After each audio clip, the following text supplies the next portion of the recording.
We're here with John Tenny, and so I guess if you could just start a little bit about yourself, your position, and the types of work you've been doing in the community lately. All right. Well, first, we are here at my business office at Millbridge Construction, just on the Weybridge side of the river, across the two-lane covered bridge, where I had this firm and have for many years.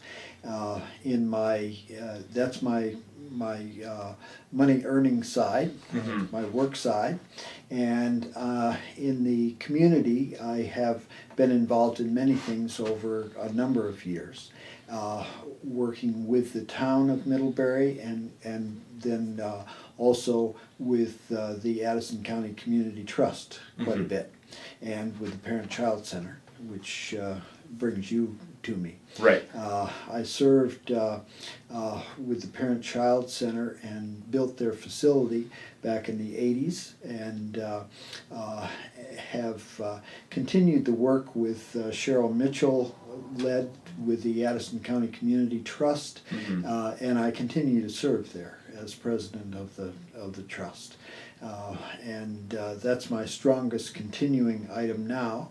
I was with the Middlebury Select Board, was chair there for 15 years, and stepped down from the board in 2012.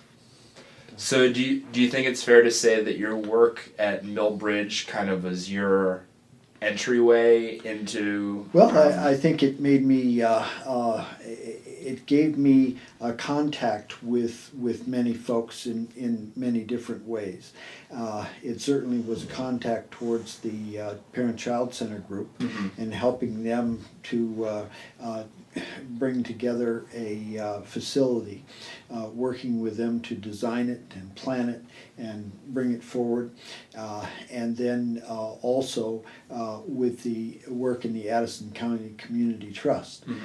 As I've said many times, I got involved in that primarily because we were building homes for people that our workers could not afford. And that continues to be the case. It's the cost of housing is awfully high, and so helping people to realize their housing goals and needs has been important to me. So, and then, so how do you balance that? You're kind of, I guess your work, for Millbridge with work outside. Is a lot of the building that you do, is it all through Millbridge? Do you do like any sort of consulting for? Oh, well, my work with the nonprofits is certainly completely separate. Is completely separate. My work with Millbridge is strictly a business enterprise, and I'm careful not really to mix the two. I don't want to do that. So when I was working with the town, for instance, I didn't do work for the town, and I don't do work for the Addison County Community Trust either. So I don't want to have those conflicts. Great. And then I guess, could you talk a little bit more about some of the projects that you worked on when you're, with the Addison County Community Trust? Is there any one that stands out in your mind? I think there are a number of things there that have been really important to the community. First, we got involved early on in acquiring mobile home parks. Mobile home parks, you have to understand, are one of the most viable ways of achieving affordable housing. And you have mobile home parks in place, and when we got involved as a trust in acquiring these, most of them were in decline. They had been bled financially, and a lot of the infrastructure had been left to decay and decline, and so people were still living there, but the quality of life was not good, and the oftentimes water and sewer services and so forth were not up to standard.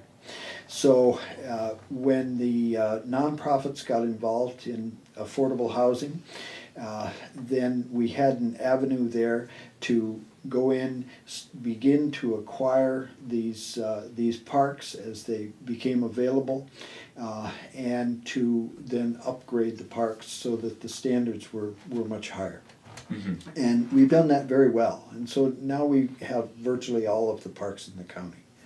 And that continues to be a very, very good avenue for affordable housing. Next, what we're looking at in the parks, and have just begun it, is to begin to replace those mobile home models, which are not good, efficient units, with more efficient modular housing styles that are specifically designed to fit in the rather odd array that you see in a mobile home park. So in terms of space efficiency. That's correct.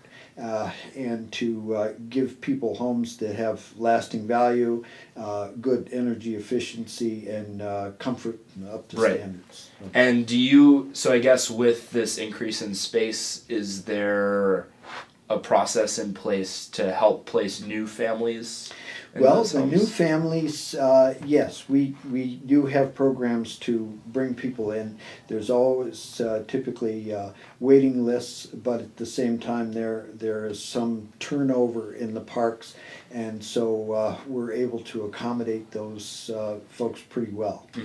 Other programs that we do involve both home ownership through single family home ownership and duplex home construction, but more largely in rental housing.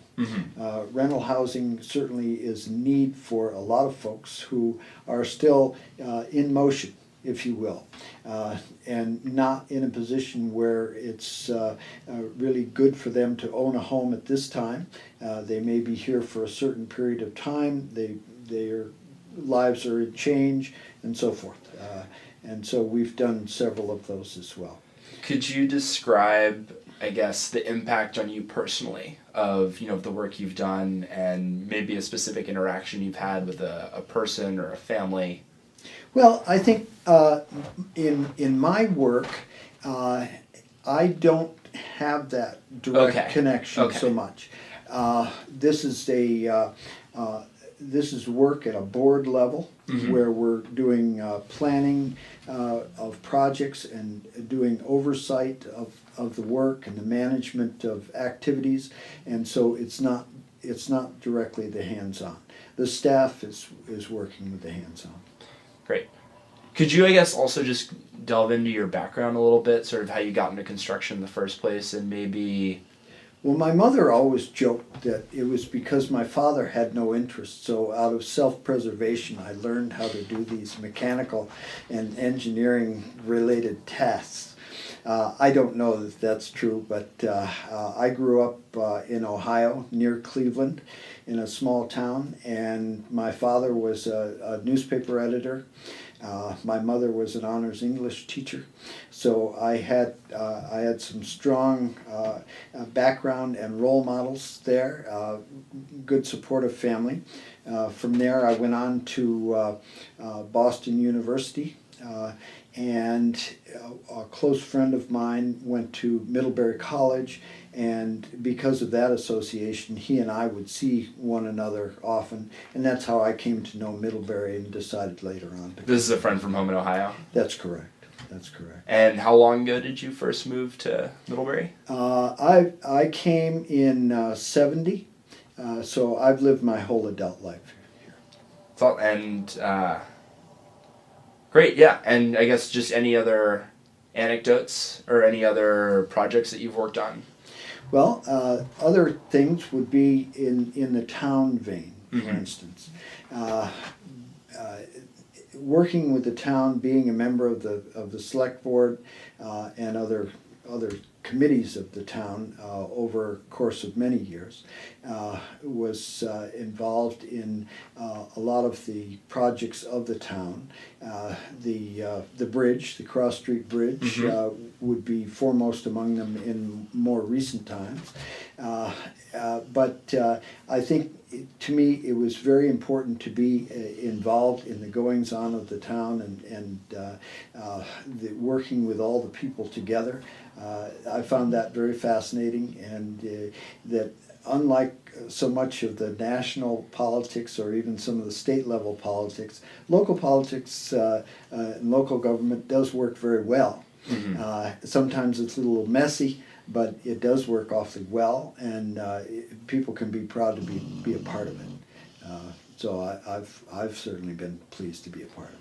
Are there any particularly large challenges that you've faced in your role? I guess I think I remember Cheryl saying there's like some kind of controversy going on right now, right? There's a controversy having to do with the town offices now. Oh yeah, whether they're going to take down That's correct, and so that has become something which unfortunately has generated a lot of side doings, and it brings up some old envy and animosity issues between town and college. Mm-hmm.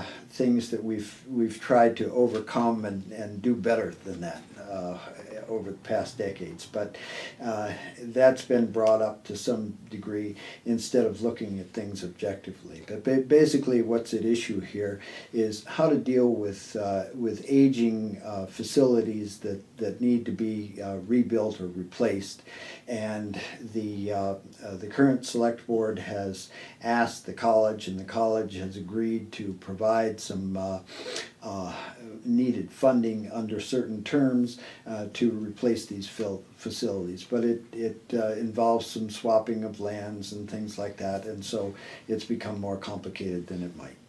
How do you see or what are your hopes for the long-term relationship between the college and the town? I think that relationship is just essential. And while I was a member of the board, I looked to build and strengthen that relationship, and for their part, the college certainly did the same. The college administration has, in my experience working with them, has well understood the essential relationship between the two, and the need and the benefit of working together. So I tried, and the college has tried to do those things together that we can to make each stronger and the whole stronger for the effort. That's shown in the cooperative work we did with the bridge, but it's shown every day in cooperative agreements which provide support to the town, provide facilities for the townspeople to use, and provides a level of service and community that's much greater than we could have without the presence of the college in the community. It's a much different community because of that. And moving beyond just the college administration, is there anything you'd like to see more of, or something that you've liked seeing out of the actual Middlebury College students in terms of interacting with the town? I'm really excited by what the students do. While a member of the select board, I always made it a point to be a part of the volunteer service dinner that's held each year in the spring, because I was very impressed with the level of involvement that students showed in the different needs of the greater community, whether it be in Habitat for Humanity or as members of the fire and ambulance squads and all women's groups and all different kinds of things. It's frankly a much higher level of involvement than went on when I was a student in college, and a much better working of the institution to encourage people to be a part of that, and then it financially supports them in doing so as well. So I'm real pleased with that. Is there anything else that you think I should ask about that I haven't asked about yet? Well, I think, what you get into some of the bigger topics Right. of things which you can't really answer, kind of. Yeah. And the concerns that I have for the community are some of the concerns we see nationally. The difficulty of inequity in incomes, You see a lot of that in Middlebury. Middlebury tends to look like a wealthier community, largely because of things like the college presence and so forth. But overall, the income level is not that high. Again, back to that thing of providing housing for people that people can afford. Those are concerns, and I think that to me is foremost among my concerns here. But that's a concern for the larger state and national community too.